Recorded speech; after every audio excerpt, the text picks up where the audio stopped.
Just clicked go live and it's preparing.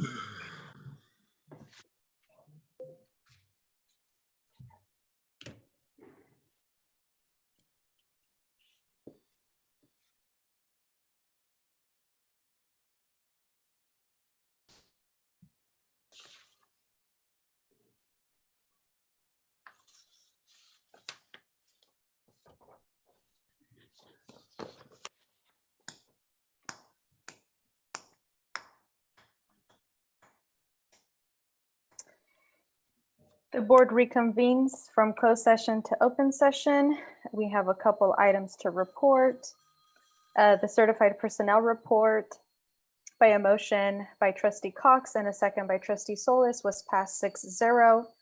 The classified personnel report by a motion by trustee Cervantes and a second by trustee Atkins was also passed by 6-0.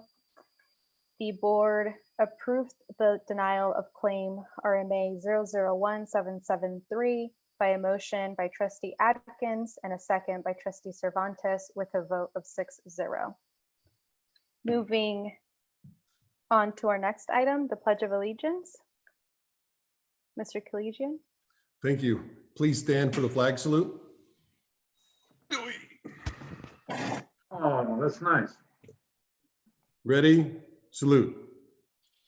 I pledge allegiance allegiance to to the flag of the United States of America and to the republic for which it which stands, stands one nation under under God, God, indivisible, indivisible, with liberty and justice for all.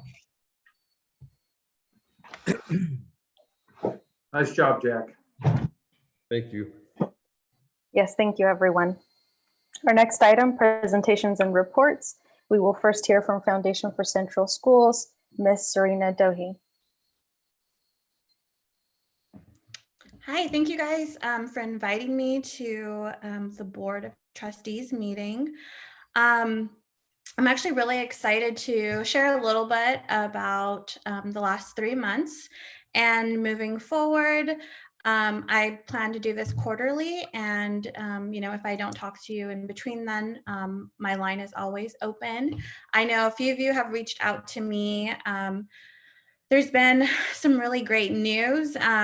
We most recently had a great conversation with Community Care Health, which is a subsidiary of Community Medical.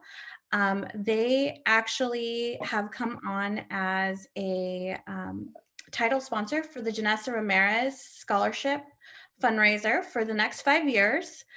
Which is totaling $36,500. So this is a really, really great, absolutely, I think this is really what I'm here for, and that's bridging the gap of relationships with some of our businesses that are out there and the possibilities and the eagerness that these businesses want to be part of the school district and the foundation itself. So I'm really happy about this. Obviously, before we kind of all got quarantined, we were in the middle of, coordinating a meeting with their CEO and Superintendent Andy Alvarado, and also our foundation president. So obviously those meetings are, going to happen. They're more than interested in also, having representation on the board as well.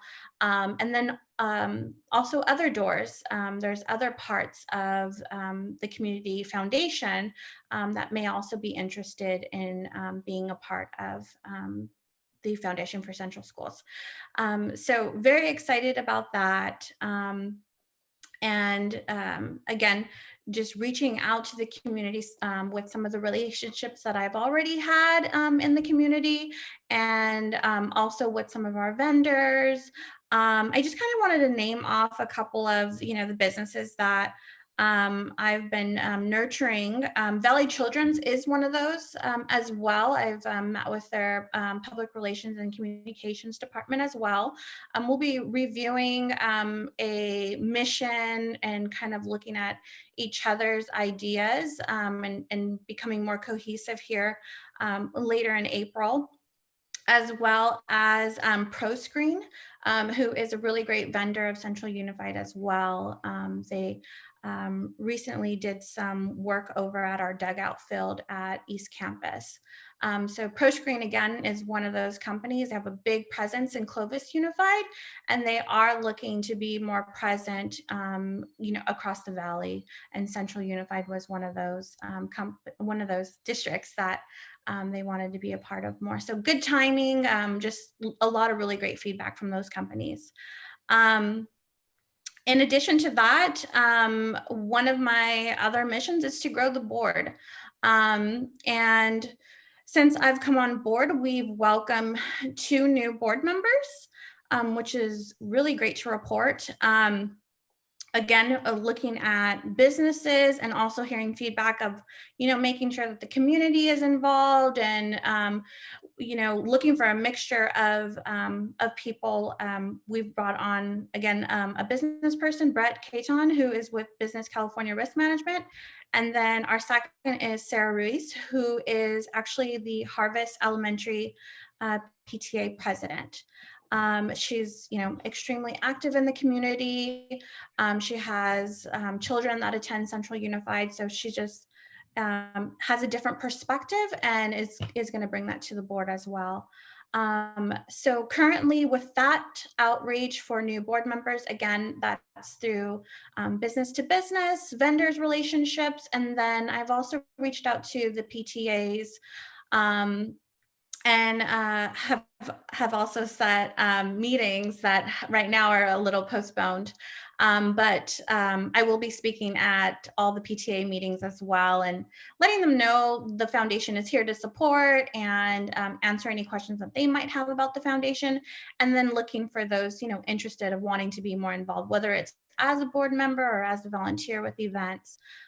So that's been going really well. So kind of moving on to other things, as I mentioned, business relationships out there as well. I've been getting out there with a lot of the different events that are happening, such as, Ag Day that was going to be taking place here shortly. So I actually went out and talked to some of the FFA instructors and got some insight on kind of what the events we were funding, what those looked like and how they benefited everyone. And moving forward to help us see kind of where the money's going and board of trustees to have a good communication. I'll be doing recaps with everyone after events and stuff. So I think that's one really great way to understand where that flow of money is going. And with that said, the foundation actually funded over the last 3 months about $23K in Central Unified events from December 2019 to March 16th of 2020. And that's a combination of again, focusing on the pillars, athletics, agriculture, arts, and academics. So that's really great, importance to kind of know what the foundation is supporting. And with that, the winter charge actually wrapped up just about $20K in sponsorships. And we actually had checks coming in a little after the event was over and people reaching out that maybe couldn't have sponsored the event right at that moment, wanting to meet and find more about the foundation. And so that was a great way to come on board. I think it was a lot of chaos, but it was a really great feedback from the community because I was really excited to, meet all of our vendors and business partners. And I hope everyone who attended had a great time as well. And moving on, currently, the bylaws were one of those kind of updated tasks that I have also been tackling. So we just had another foundation meeting, and so we are in discussion and working on some updates on that. So I am very optimistic, and I'm pretty sure we'll have some updates on that on our next report back here with the Board of Trustees on that. And then in addition, as kind of current is the Janessa Ramirez Scholarship. And I'm happy to say we had 55 applicants this year for the scholarship. It was very exciting to pick up, multiple envelopes of applications. And again, kind of going back to the beginning, we secured that title sponsor, which I increased from last year. It went for 7,500, and I know some of the foundation members were a little iffy on, that's a really high number. Are we going to get good feedback or not? And that was the first thing that sold, so that was really cool. In all, we had a few tables that sold, so we were just at 10K. And then again, unfortunately, because of COVID-19, ticket sales and questions have started to arise. I will say that I have reached out to all of our vendors, and I'm already putting together kind of a plan B scenario as to if the event doesn't happen, how can we, utilize and, raise money, bring awareness to our scholarship. So I am actually working on that. I have some really great relationships with our silent and live auction this year, which I was really excited to bring aboard and, really increase that fundraising amount this year, which I was extremely optimistic about as well. So the foundation will be meeting on April 3rd to continue discussing options for the Janessa event and further discuss alternative options at this time. But as of now, the event has not been canceled. We're moving forward. Sonia and I have been working on a letter to form a virtual committee to help us get through the scholarships and determine the 6 that will be receiving the $2,500. And so that's really where we're at. In addition to, all these great relationships, kind of forecasting, in the next 3 months and 6 months, I do plan on having, a networking event and bringing in businesses to actually mingle and further get them in front of our superintendents and talk more about the foundation and why we need their support. And then continue growing the board as well with more members. Yeah, and I think that pretty much sums up the last 3 months. I'm sure I probably missed something, and I'm happy to, answer any questions that anyone may have. Does anyone have any questions at this time? I've got a question. Go ahead, Trustee Paul. So thank you. Excuse me. Thank you for the report. That was a great report. And it's good to hear that we're moving forward. And sounds like you're doing a great job. So how many, I can't remember. I know I've read the bylaws, the current bylaws. How many board members are we supposed to have in the foundation? Is it set? I believe in the bylaws, I would have to pull it up on my computer, but I believe it's no less than 3 for voting reasons. But I can, again, I can confirm that I don't have it right here in front of me at the moment, but I do believe it was 3. I'm sorry, how many currently? We now have a total of 5. 5, okay. And are you targeting, I mean, what's your target for board members? Who are you going after? Currently, we are looking for, obviously active business members, people that can bring in the revenue, bring in the relationships in the community. But again, we want that mixture of, external and internal central community businesses. So again, kind of going back to,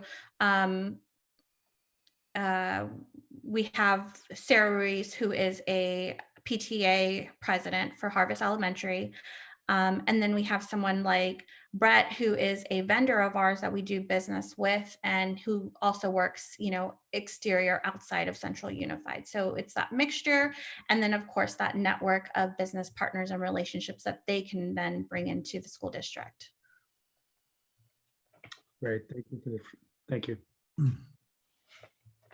President Any Creel, of- if I can add one thing, Serena's been doing a great job. She was a little modest in the sponsorship that we just received through Community Health. That was a $7,500 donation, and that's for the next 5 years. So she secured that title sponsor for the next 5 years. So I just wanted to give her kudos on that. Thank you, Superintendent Alvarado. Any other questions from any other board member? Hearing none, thank you, Ms. Dohe. We'd appreciate you providing us the report, and we look forward to hearing from you again in the next quarter update. Thank you. Thank you, guys. Thank you. Moving to our next items, employee association highlights. It's my understanding that the district did reach out to both representatives for Central Unified Teachers Association and the California School Employees Association, and they will not be participating during today's meeting and providing an update. So with that, we will move on to the next item, Superintendent and Board Communications. Superintendent Alvarado. Yes, thank you, President Carrillo, members of the board, and our community that's out there meeting with us virtually. We have, as you know, we are entering our second week of school closure. Our teachers have been reaching out, and if they haven't done so already, we'll be reaching out to their students between now and March the 30th. So many of them, as well as our principals, have made heartwarming and fun videos as a way to read books to their students or share important information.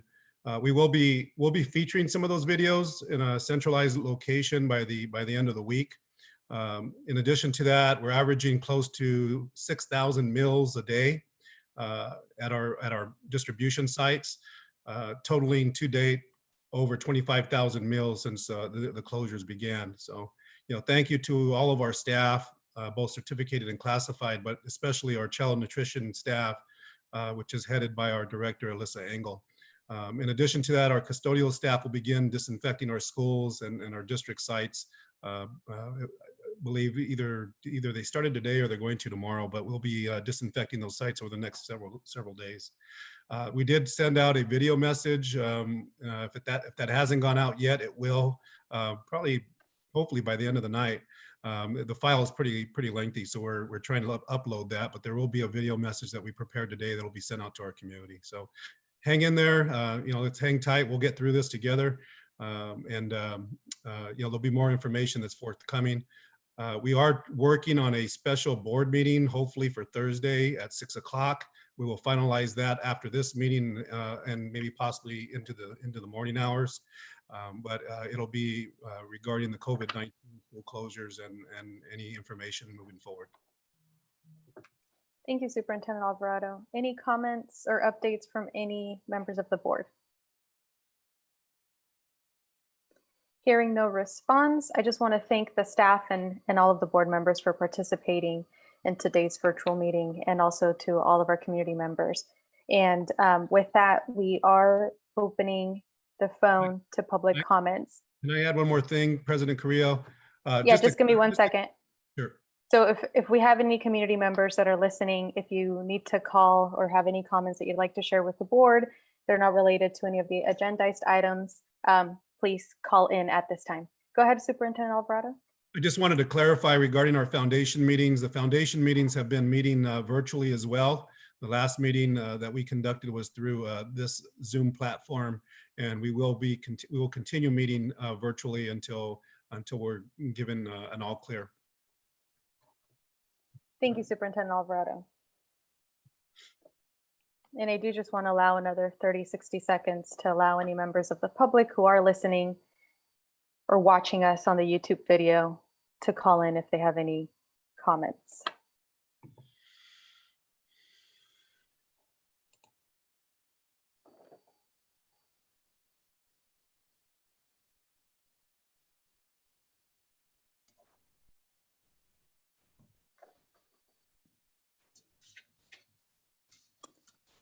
And since I am not aware that we've received any phone calls at this time for public comment, we will move on to our consent agenda. If everyone is okay during the next votes, if individuals, we will not do a roll call vote. If individuals are comfortable with either physically raising their hand during the video or using the feature that's available through the Zoom conference to raise their hand, that would be acceptable as well. What are the wishes of the board with respect to the consent agenda? Motion to approve.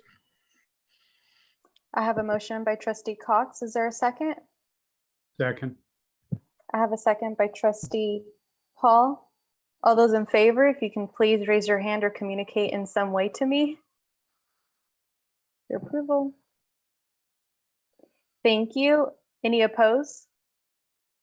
Any abstention? Motion carries 7-0 for the consent agenda. Moving forward to our action items. The first item of business is student discipline. What are the wishes of the board on this item? Move to approve. I have a motion by Second. trustee Paul. Second I have a- by Cervantes. I have a second by trustee Cervantes. Thank you, Mr. Cervantes. All those in favor, please communicate by raising your hand. Any opposed? Any abstentions? Mr. Cervantes, was that an approval or a denial? Approval. Okay, thank you. Motion carries 7-0, approving the student discipline. Item L2, approval of the new high school change order number 3. Mr. McLean. Thank you, President Carrillo. So this is change order 3 on the new high school. We have discussed it previously and we're bringing it back for approval tonight. And this has to do with the time-lapse cameras that were brought in for a couple reasons, to promote security, to record the progress on the construction, and to provide the community a method to view the progress on the new high school. The change order is in the amount of $29,480, which is half of the cost of the cameras, and is split between the contractor, the general contractor, and the district, and is being paid out of developer fees. And so I think we tried to clarify in the last meeting some of the questions, but if there are more questions, I'd be happy to answer any questions at this time. Thank you, Mr. McLean. Are there any questions or comments from our board?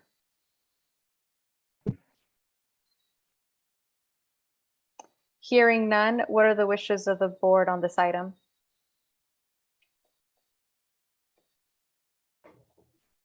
So move. Thank you. I have a motion by trustee Atkins. I have a second by trustee Solis. All those in favor, please raise your hand or use your feature to communicate your approval.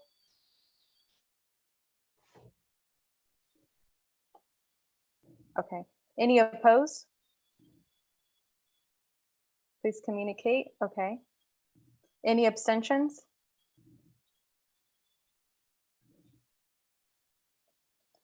Okay. I have 6 approvals and 1 no vote by trustee Paul. Is that correct? Okay, thank you. So motion carries 6-1 with a opposition by trustee Paul. Our next item is L3, review and ratify contract. Mr. McLean. Thank you. So we have 2 contracts tonight coming forward for ratification. These are contracts that we have had in the past here at Central. The first one is California School Inspection, which does the, what do we call, the fit inspections, where they go out to our sites and give us information related to the condition of the facilities. And that contract runs from all the way through December of this year. And then the next contract is for the city of Fresno. Again, this is a contract that we've had each summer. It's really just an MOU with the city to allow for swim lessons. Any questions? Thank you, Mr. McLean. Are there any questions or comments from any board member? I have a couple of questions. Trustee Paul? With regard to the California school inspections, is that still happening during the shutdown? There's no activity going on at this time. Okay, so when's it supposed to occur?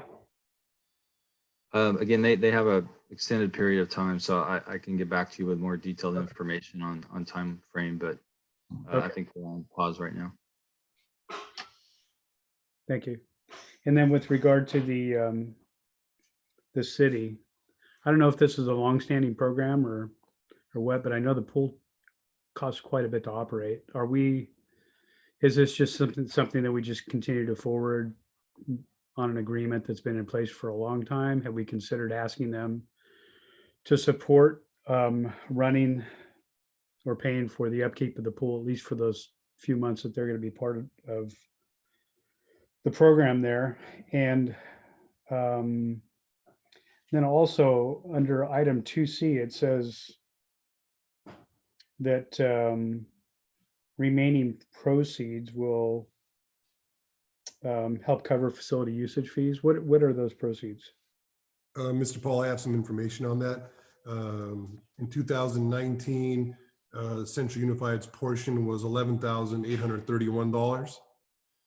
And in 2018, Central Unified's portion was $22,935. So portion of the fees for swim lessons or? Correct. Yeah. Okay. So in 2018, the fees were $75. Last year, the fees were brought down to $50.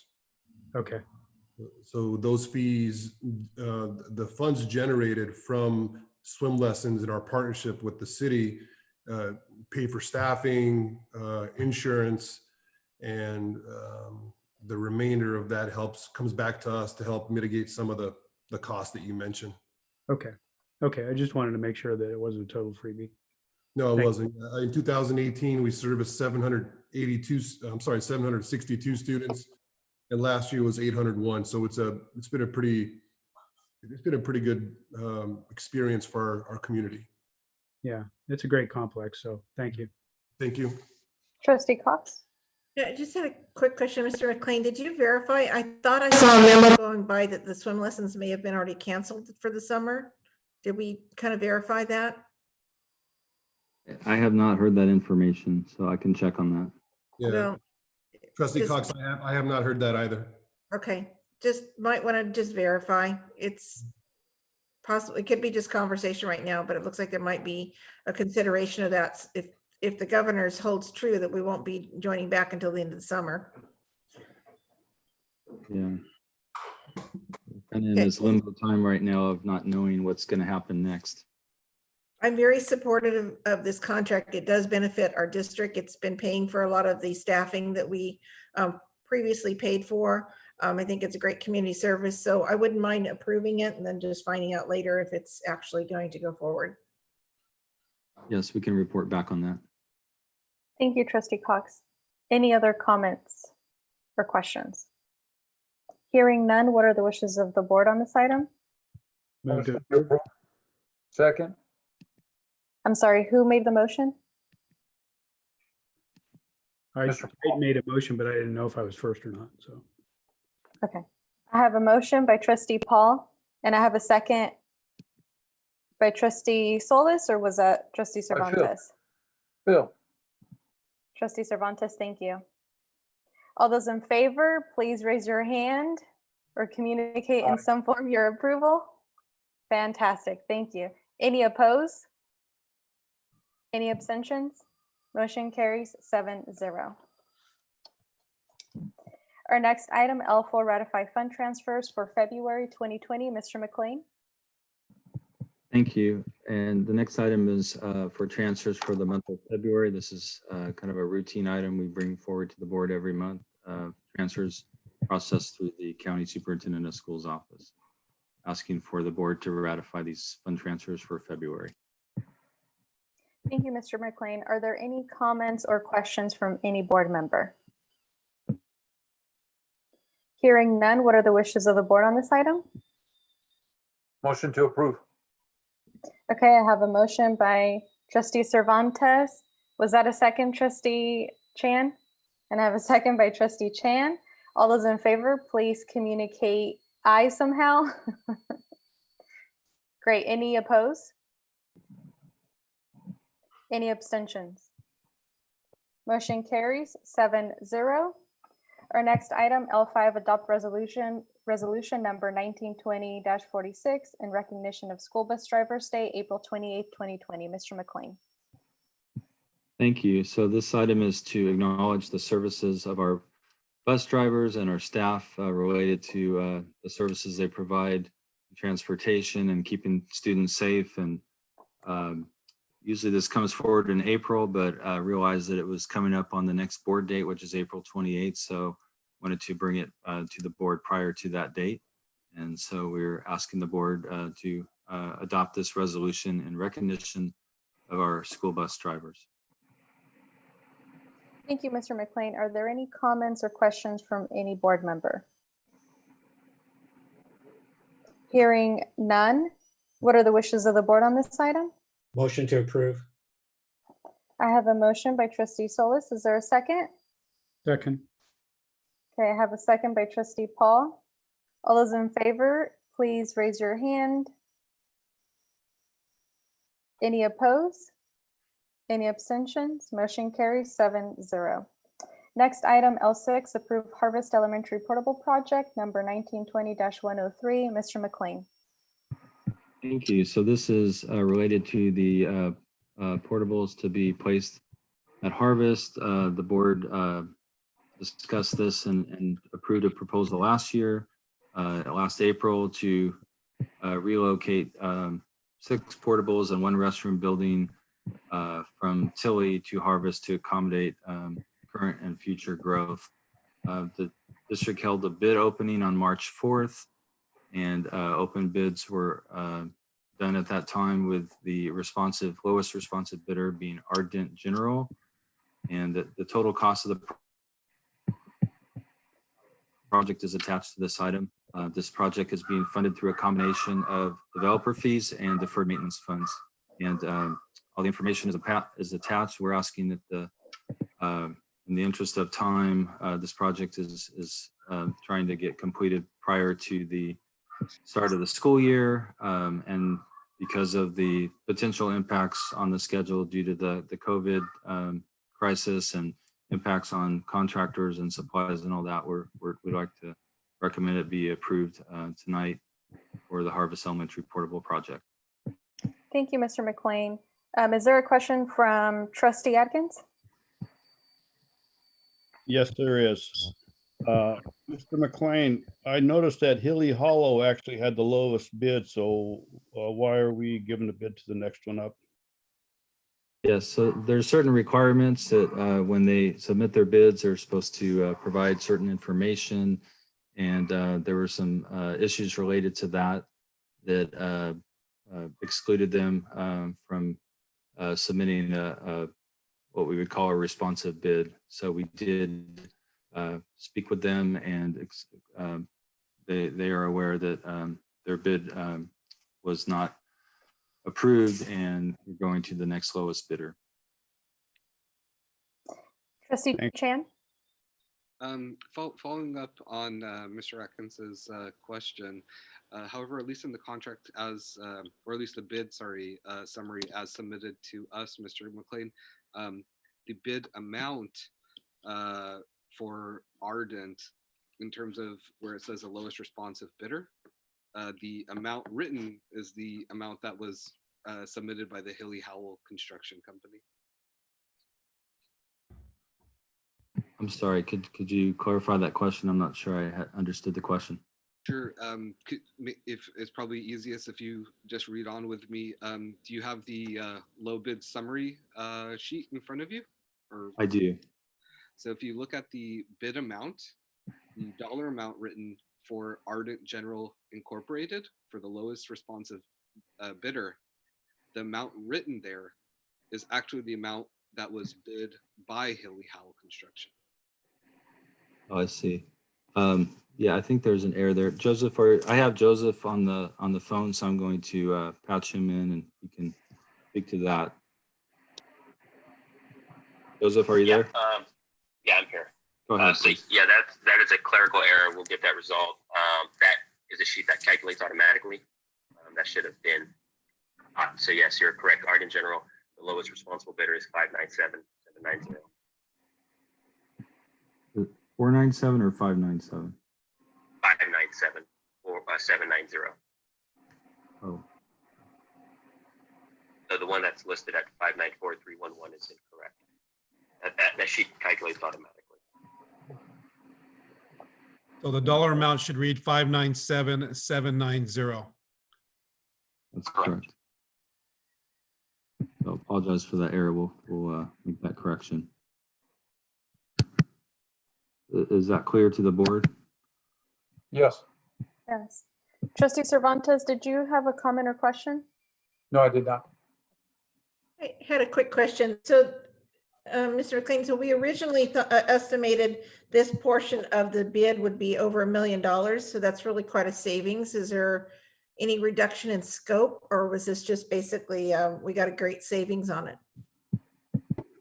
I think we had a good timing on that. I'll let Joseph chime in here as well. Yeah, there was no reduction in scope. We just we just timed it right. Hit it while large contractors were still hungry. Got a very good price on this project. Yeah, because we saved about 400,000 over what we estimated this project would cost us. That's great. If we can minimize the job changes, we'd be good to go. Yes, absolutely. Thank you. Great job. Yeah, thank you. So I apologize. Yeah, the number was correct up above, but the number at the bottom, just on the sheet, was misprinted. So we'll correct that. But the correct bid amount is 597,790. Thank you. Any other questions or comments from the board? Hearing none, what are the wishes of the board on this item? Make a motion to approve. Okay, I have a motion by Trustee Cervantes. Is there a second? Second. I have a second by Trustee Paul. All those in favor, please say aye or communicate by raising your hands. Any opposed? I will be opposing this approval, but I have a vote of 6-1-0.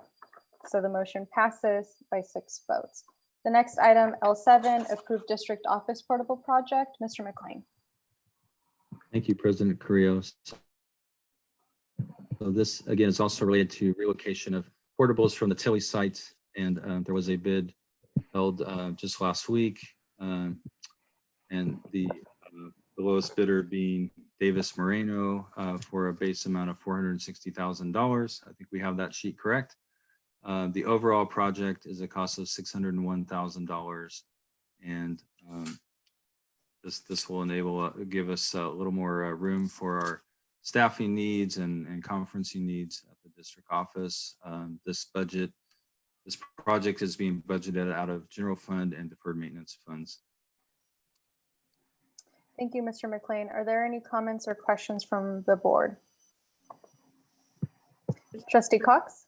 Just a question. So I'm not real comfortable with the changes that we're making. And the reason being is kind of lived through this on the East High School. We said we were going to have 2 gyms. When it got down to construction, we found we didn't have the room for it. So it didn't happen. 20 years later, we still don't have it. I'm just really concerned that we are, you know, anytime you try to take more, you're taking from something else. And I think the long-term we had here are suffering. So I'm not supportive, and I don't know what the answer is, but I know we're gonna hear from this for years that this is not gonna work. So that's my opinion.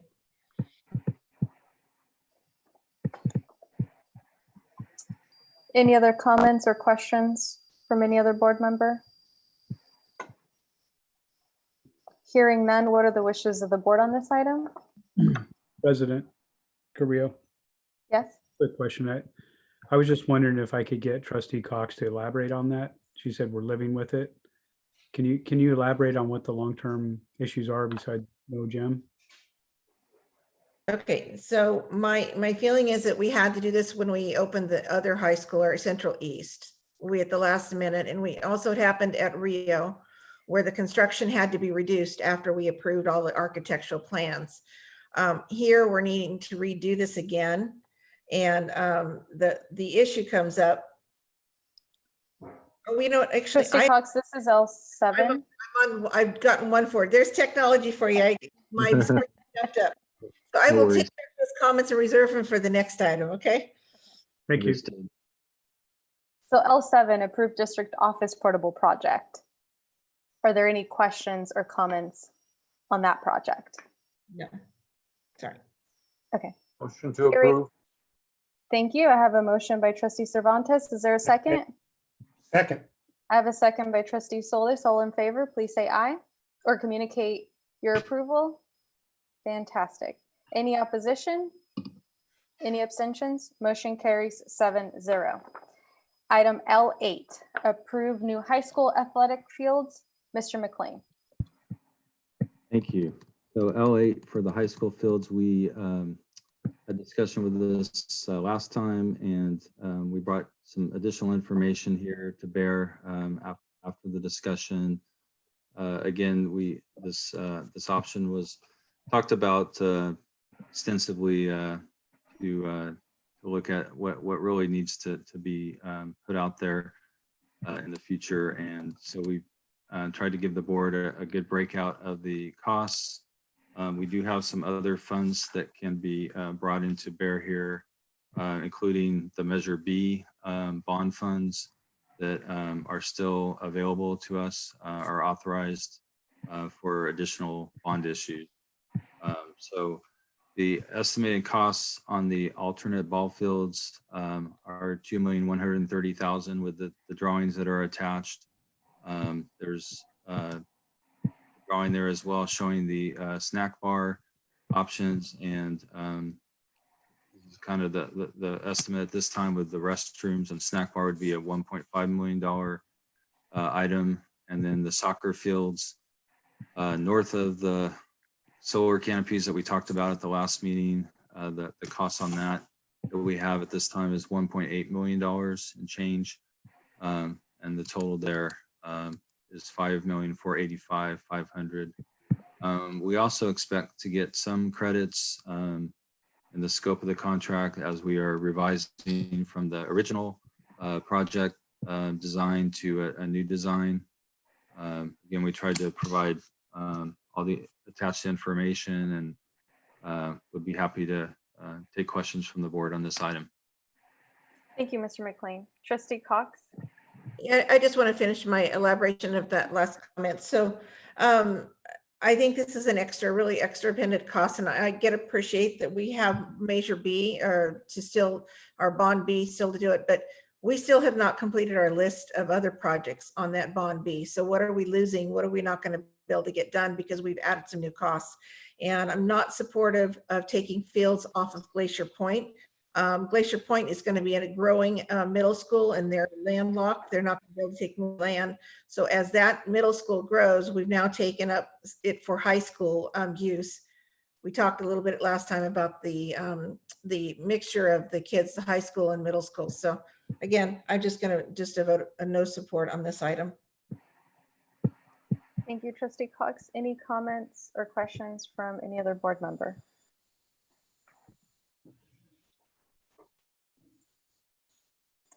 Hearing nothing further, what are the wishes of the board on this item?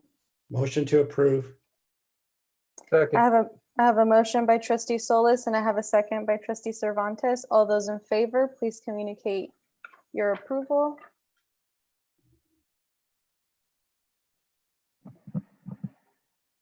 All those opposed?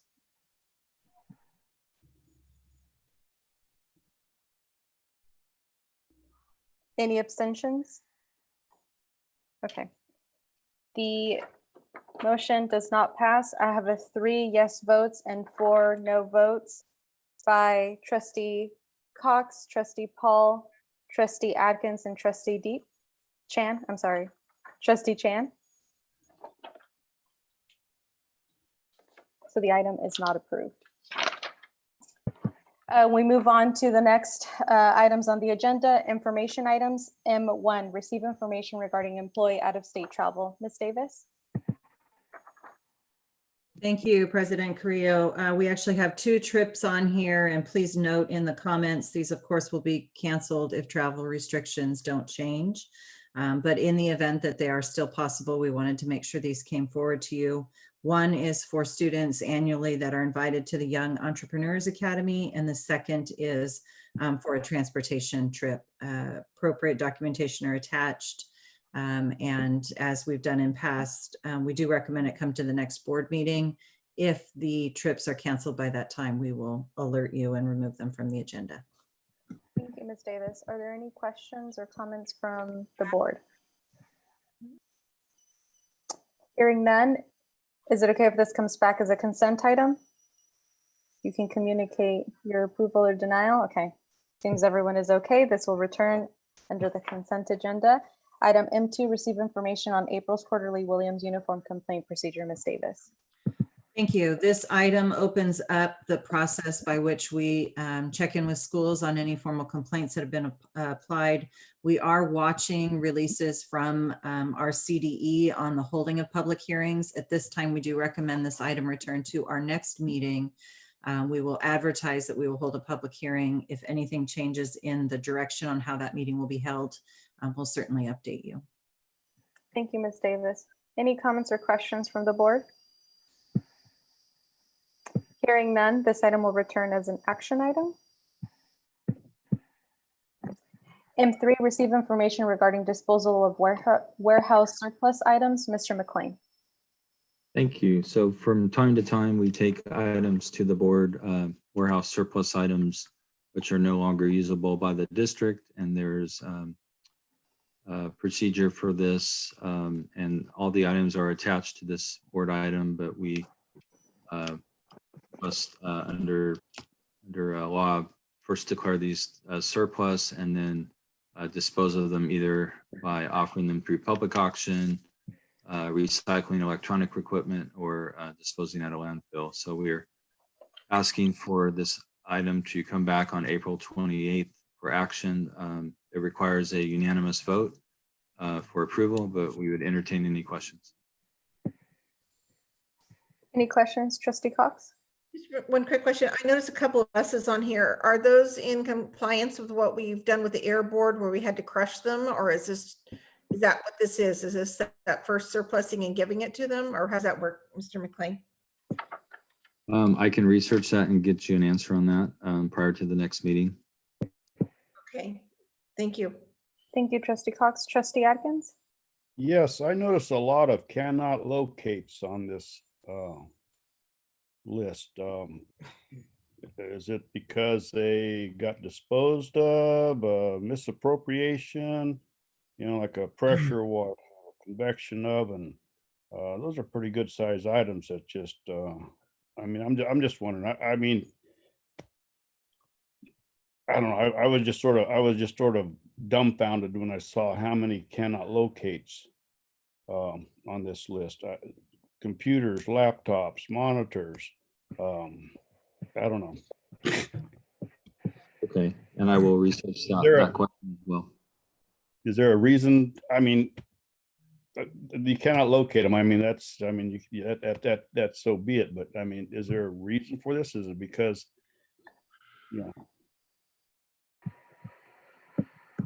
Yes, I will follow up with that question and with our staff and get an answer back to you prior to the next meeting. Thank you so much, sir. I appreciate that. To me, it just dumbfounds me. Sure, we'll follow up with it. Trustee Paul. Go ahead, Superintendent. I just have a question before we go on to the next item. If you can maybe call on me as soon as we're done with this item. Yes. Trustee Paul, did you have a comment or a question on this item? No, I'm fine. Thank you. Okay.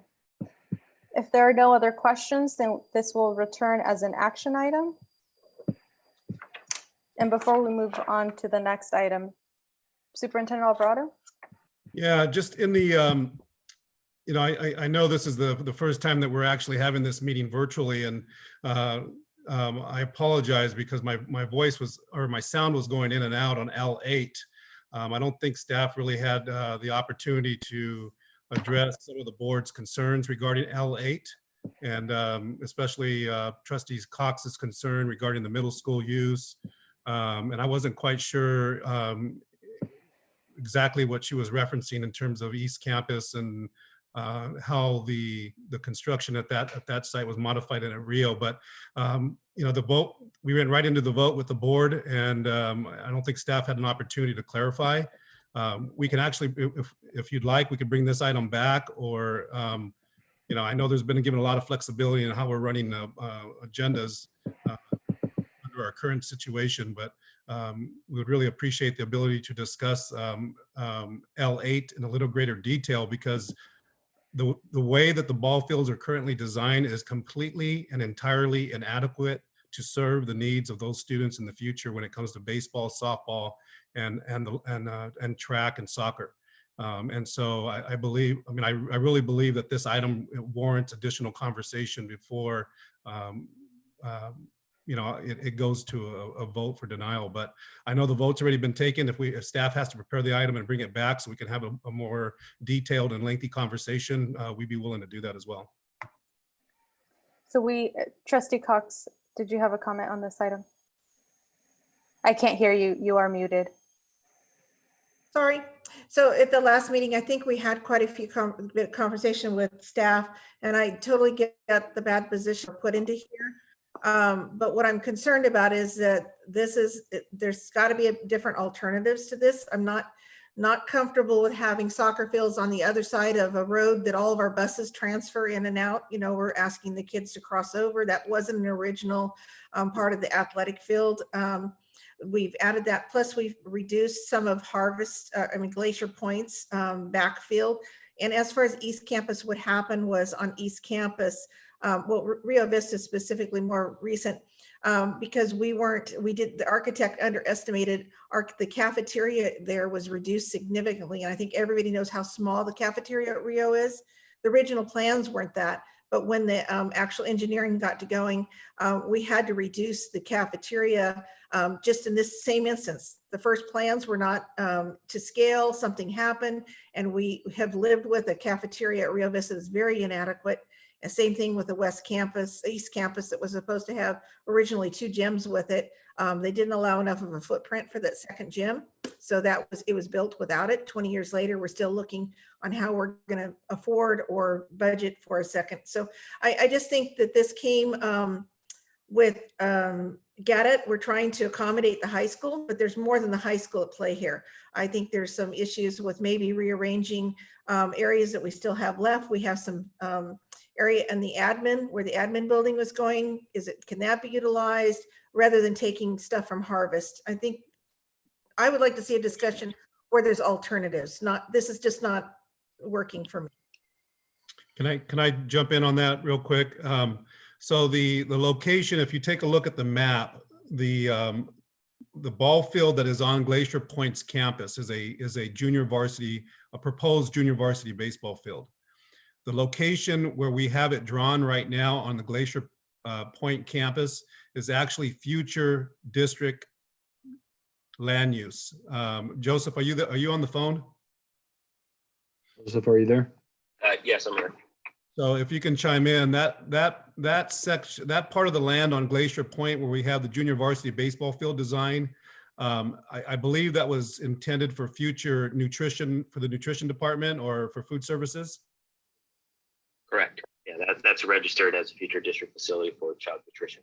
So it's not even registered as part of Glacier Point. So even in its original design, it was never intended to be used for future Glacier Point ball fields activity or land use. As far as the soccer fields north of the property there next to the solar arrays, if we want to carve that out and figure out what that may look like in the future, we can do that. Our main concern right now is the actual design of the baseball and the softball fields, because again, as I mentioned earlier, you know, we believe there's a Title IX issue there that we may need to be concerned about. You know, there's a varsity diamond, a girls softball diamond, and that's it. Okay, and so it's definitely inadequate when you have 3 programs on both the softball side and the baseball side. But I mean, if the board is wanting to consider looking at these in chunks and carving out the soccer fields and treating the baseball and softball complex separately, we would definitely entertain that. And I think, Mr. Alvarado, I think that future, would you say, you called it food service? That was supposed to be the Magnet Culinary School. That was supposed to be a combination of our food service and a culinary school. And we were supposed to be able to get some education money to build that because it would be an educational facility for the culinary arts school. So that's basically taking that program off this table. Thank you, Trustee Cox. So as Superintendent Alvarado mentioned, the board did vote on this item already. And so I would direct staff to review the item, to review the comments that have been held by our meeting today and determine whether it would be appropriate to bring it back as an information item with new proposals that we can get a majority support by the vote, by the board. Will do. Thank you. And we will move on with our agenda item M4, receive information on the purchase of Collegian Stadium scoreboard. Mr. McLean. I'm sorry. No, we did. M3 is Thank you. returning as an action item. Researching, So M4, Mr. McLean? we're on M4, right? Yes. So we have been looking at replacement options for the Collegiate Stadium's scoreboard video display. It's in poor condition. Staff can add to this conversation if there's questions about that. But we are looking at replacing, and so we have found a cooperative purchasing agreement through Sourcewell. This is the same purchasing agreement that we're using for the enterprise leasing program that we talked about last month. They have cooperative purchasing agreements in a variety of areas.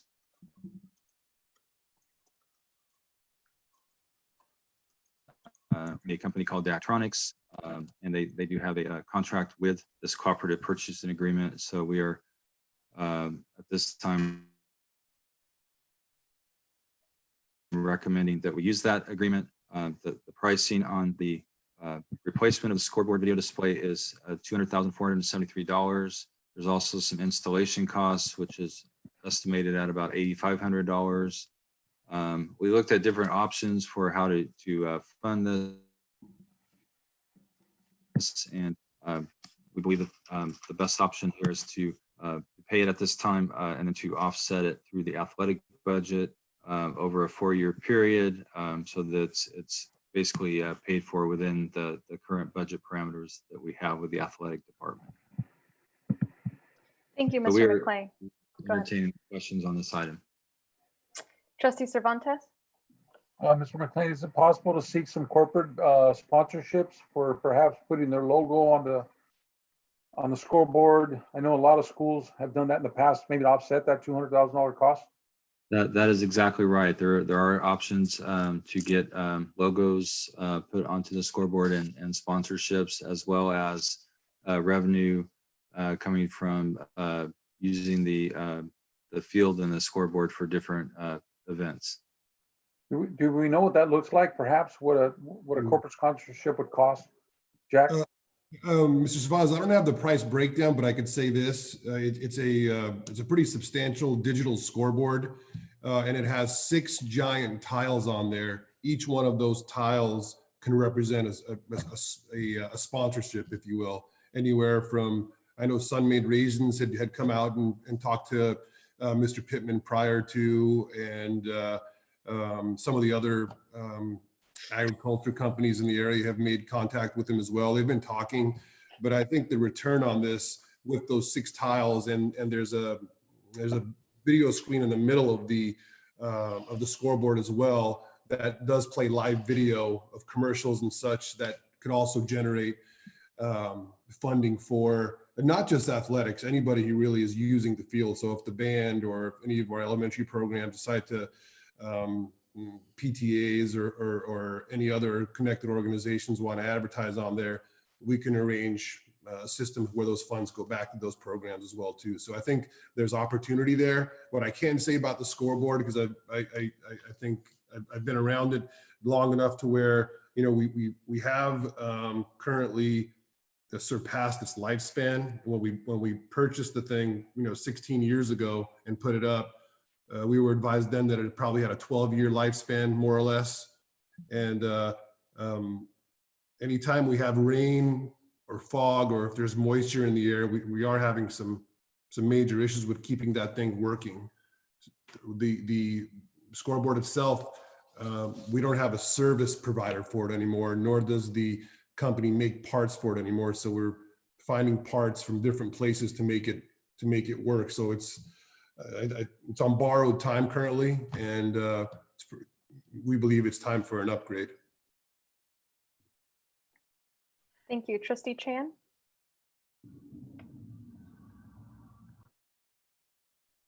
Trustee Cox? Sorry. Just a couple of questions. So one of the things Andy, I think we had heard that there's a potential that the grant would be, there'd be the grant from the vaping. Is that kind of been vetted out, or not? That's not eligible, or for this? Yeah, Jack, you want to address that? Absolutely can. Yeah, thank you, Trustee Cox. Yes, that was our initial plan. We wrote up a proposal. We talked to the DOJ. We had a face-to-face with the DOJ, and they were not interested in helping us. Okay, no, I was there when this scoreboard. I definitely believe we need to replace. It's exciting to get a video. Does anybody know what the lifetime of this type of video scoreboard is? I have Mr. Pittman on the line here. Darren, can you hear me? Yes, I can. The question from Trustee Cox is, what is the lifespan of the digital scoreboard? Do you have any information on that? The digital scoreboard in its current state would be anywhere from 12 to 15 years. The good thing about the video board, it can be actually longer because you don't, it comes in squares. There's square panels. So if a square panel was to go out, they just have to take that panel off and replace it. So probably you're looking at probably 15 years to longer based on the video board. I know that the Grizzly Stadium, I mean, they spent $1 million on their scoreboard and they started having trouble year 2. But, it's just electronics. They get better, and fortunately they're in tiles. The last thing I wanted to address was sponsorships. We were very careful when the stadium came up that we had policies on who would be able to sponsor, because I think it's important with branding with Central Unified that it's just not open to anybody. Right. So I'd like to see if we're going to make good funds from this, and I think it's a great opportunity that at least that the administration comes forward with some recommended guidelines on how the sponsorships will be selected. So are they approved and are they selected so that we get best branding and best value?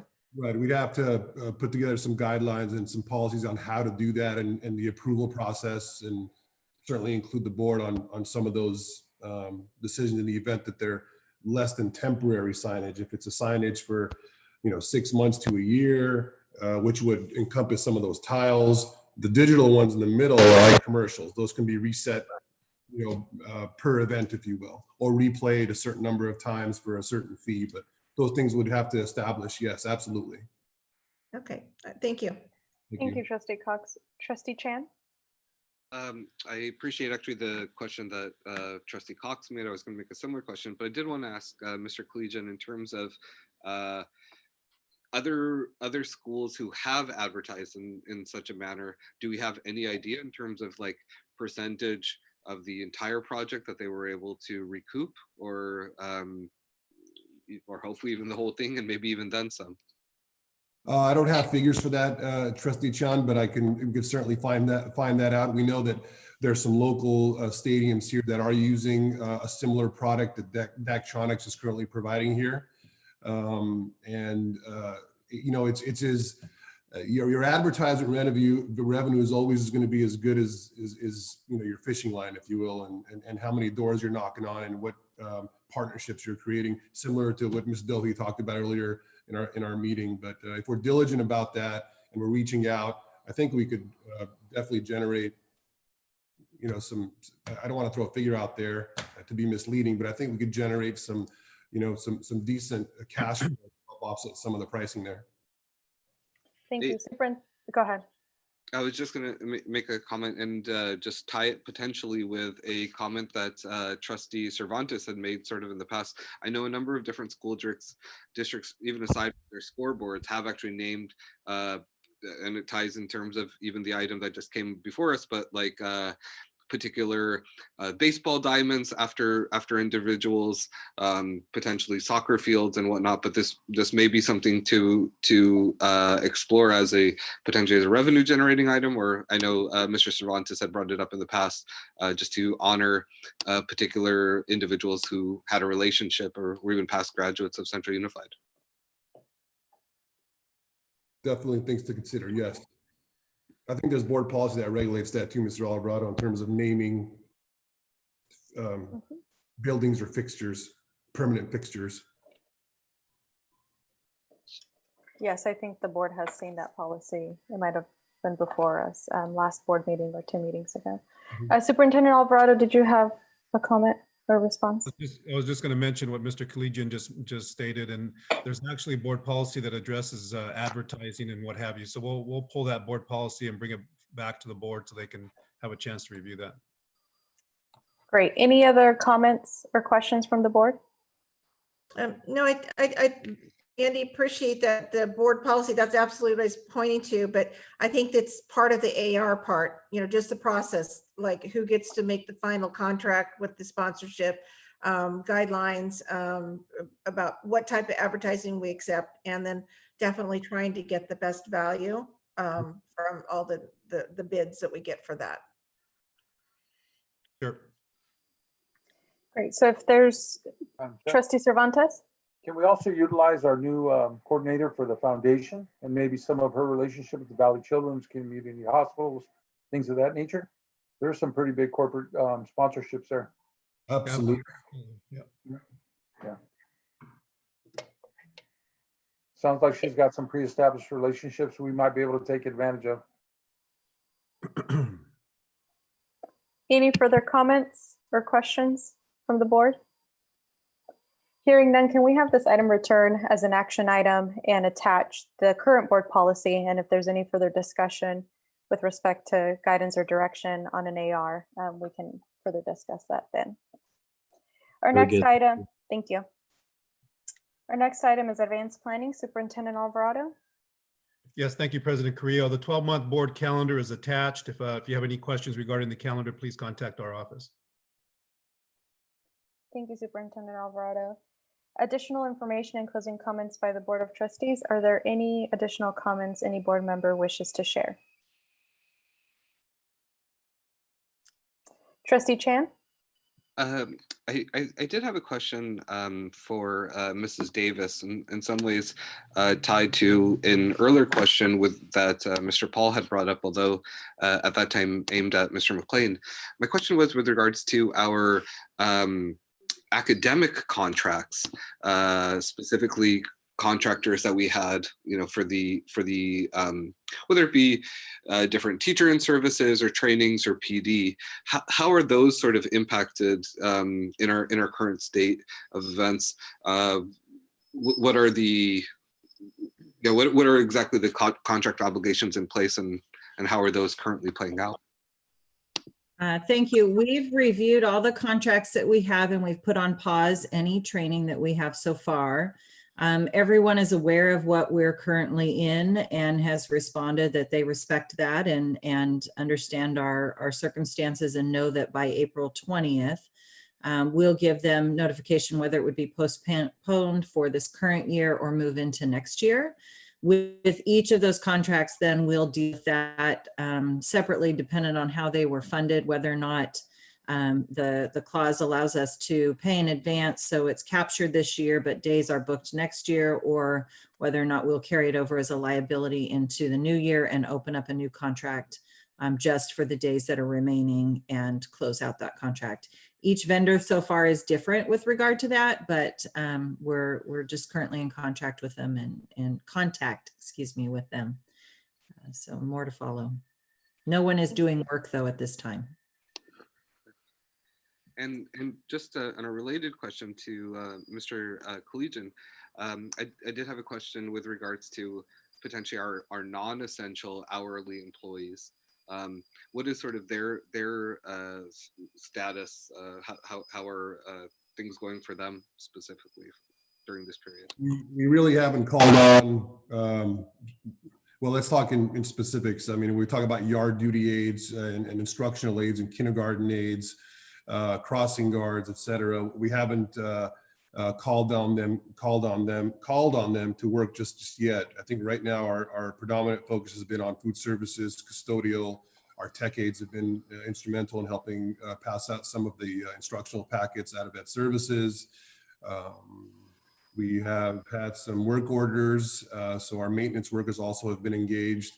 I think our action plan right now is very fluid, and we're not expecting, how can I say this? I think flexible scheduling has certainly been an active conversation with both CUTA and CSEA.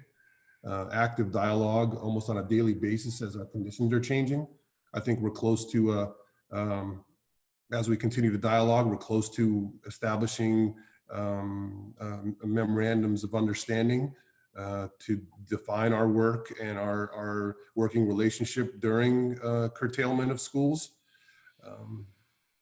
And I think as the governor, called on school systems, K-12 and higher ed to be essential infrastructures, as we define the work for essential function and essential employees, whether they're first responders or contributing to keeping our schools sanitized or providing instructional materials to students or supervision of students or providing meal services, all that plays into our daily work now.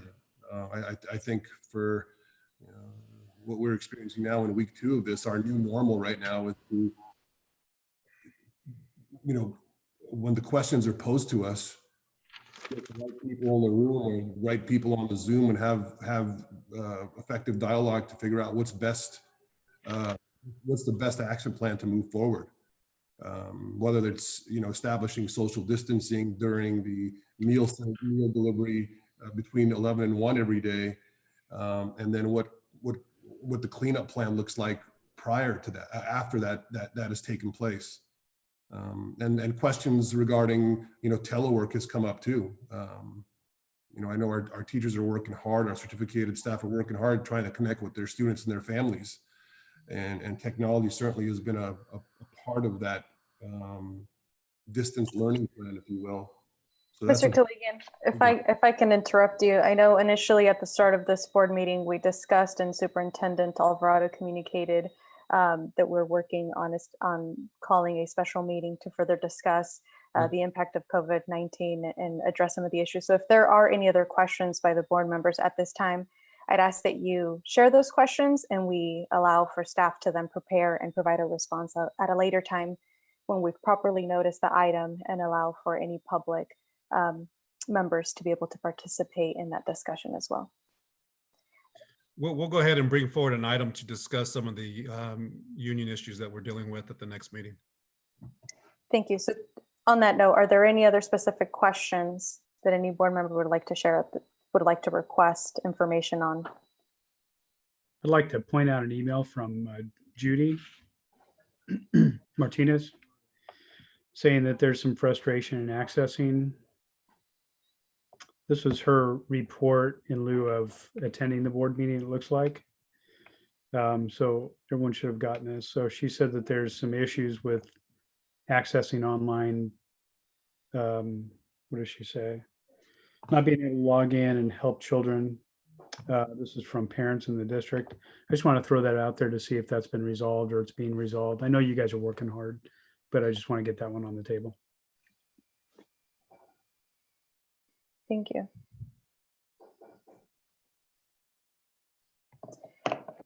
Are there any other updates or comments from the board? Trustee Solis?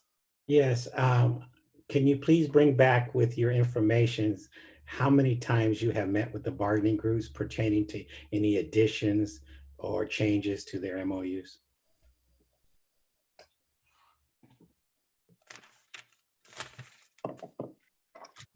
just before we close, I do want to make just one comment if I can, President Carrillo. Yeah, let me just see if there are any other comments from any other board members. Hearing no response, go ahead, Superintendent Alvarado.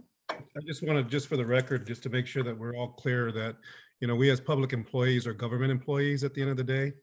And as government employees are employees that are called upon to do emergency work. And that is exactly what's happening right now.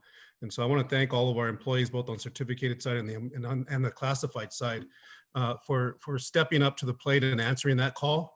And that is the main reason why most of our public employees, and that includes our educators, that are actually compensated during this time, because the local government, the state government, and the federal government understand that we may be called any given day to help our communities, whether it's safe or not. And unfortunately, first responders are always called to be those first responders and go into and enter the line of fire. And our educators are those first responders right now. So I really want to thank them and really just share how much we really appreciate the efforts that are going into what we're trying to accomplish today with this COVID-19. So just, thank you to our entire staff. Thank you, Superintendent Alvarado. If there are no further comments from the board, we will move on to our next item. Next meeting is currently scheduled for Tuesday, April 28th, 2020 at 6 p.m. for closed session and 7 p.m. or soon as thereafter for public session. However, we did discuss the potential for a meeting, a special meeting this Thursday, and proper notice will be provided and communicated. And also a means for the public to participate will be further explored and to address any of the concerns that have been raised by Judy as well. We do not need to adjourn to closed session. And so then at this time, is there a motion to adjourn today's meeting? So moved. Second. Thank you. I have a motion by Trustee Paul and I have a second by Trustee Solis. All in favor, please communicate your approval. Any opposed? Any abstentions? Motion